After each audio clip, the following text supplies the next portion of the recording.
Peter Obi.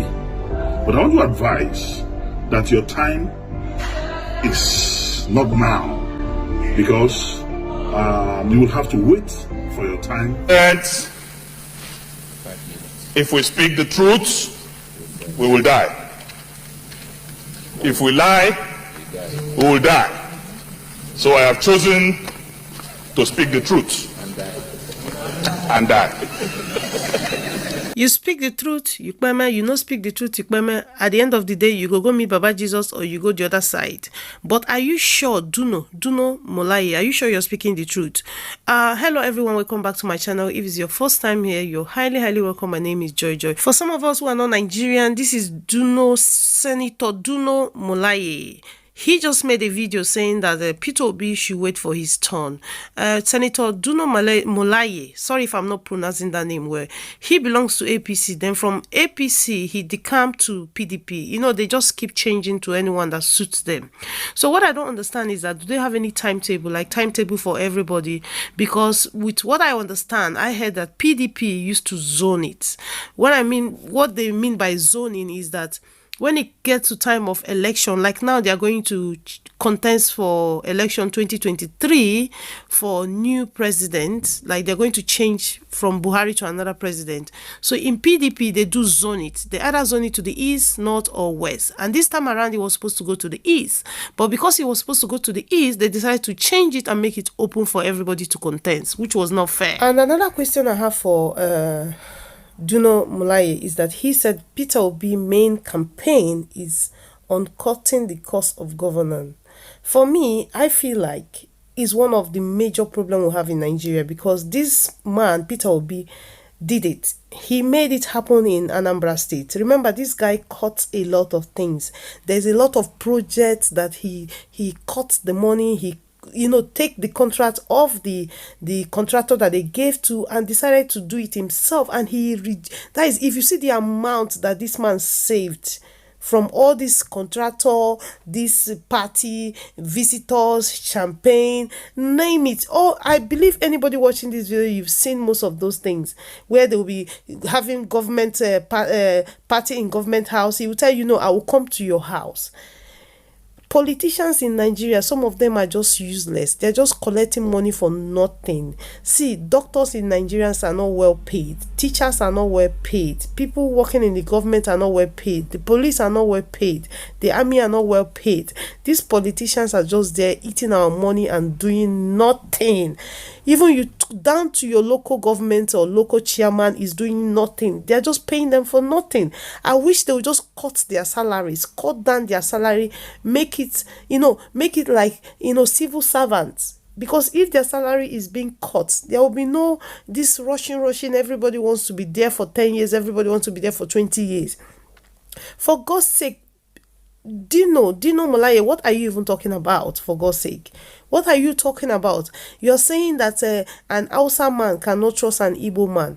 It's the same thing. How can Igbo man trust an Hausa man? For God's sake, if an Hausa man cannot trust an Igbo man, but an Hausa man has been ruling us for 8 years and we've been there with him, so what are you talking about?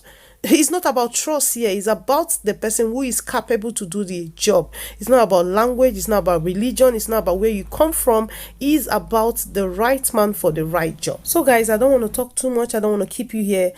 Please leave your opinion. What do you think? Dino Malaye, I know, he has been will I call him comedian politicians. Even there was a time they went to arrest him. I'm going to put the video there.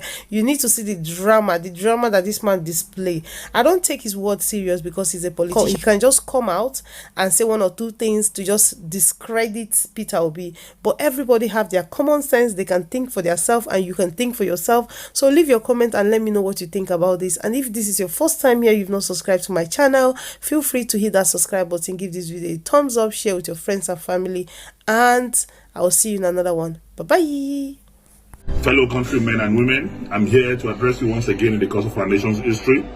I'm here to address Nigerians, especially on my brother and friend, the former governor of Anambra State and the former vice presidential candidate of our political party, Peter Obi. Peter Obi is one of the finest Nigerians who is intellectually mobile, and administratively sagacious. He's a great Nigerian, and by the grace of God, he has the potential of being a great president in the nearest future. I celebrate you, Peter Obi, and I celebrate your movement for a new Nigeria.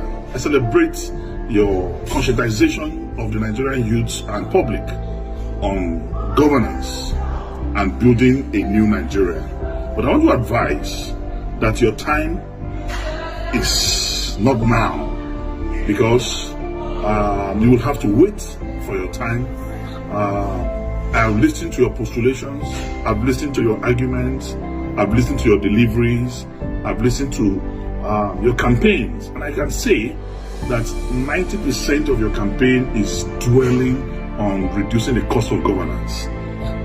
I mean, most of your campaigns is around cutting the costs of governance. And I want to tell you that the problem of this country is beyond just cutting the cost of governance. The problem of this country is beyond reducing the cost of governance. I'm not saying that it's deceptive, I'm not saying it's pretentious, but I'm telling you that it is less than 1% of our national problem. Beyond cutting the cost of governance, and I want to say that cutting the cost of governance, you don't need to be a president to cut the cost of governance. If you have a very effective Minister of Finance, you have a very effective Minister of Budget and Planning, you have a very effective CBN governor, you can cut governance. You have a very effective chairman of the economic team. You can cut governance with the cooperation of a president. But I want to say that is not our major problem today in this country. What we need today in Nigeria is to unify this country. Nigeria has never been this divided in our national history. Not even during the Civil War are we this divided. There is no trust between the North and the South. There is no trust between the East and the North. There is no trust between the West and the South and the Southeast. So we need one character who have the capacity and capability to unite us together as a nation first. Because we need to first believe in ourselves as people.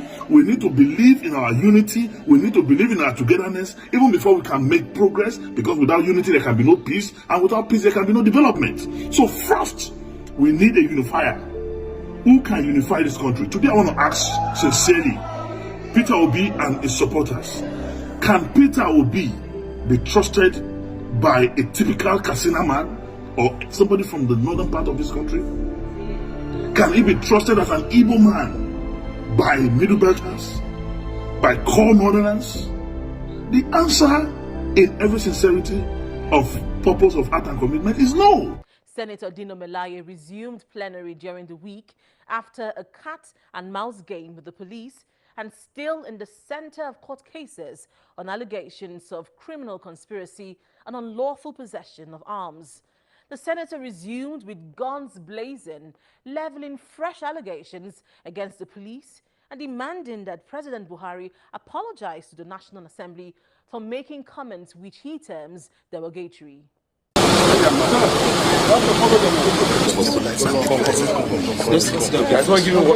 Don't be pushing this. Be careful, because take it easy. Don't give me any water. Chief, my brother should be there as well. Come. We need some. When the council I don't know.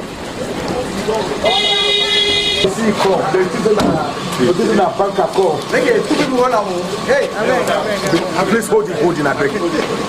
Maybe by the time the robber see the citizen now this time.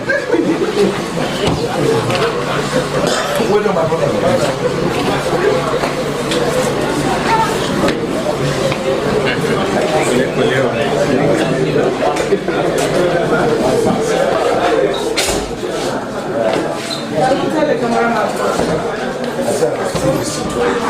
What kind of wala is this?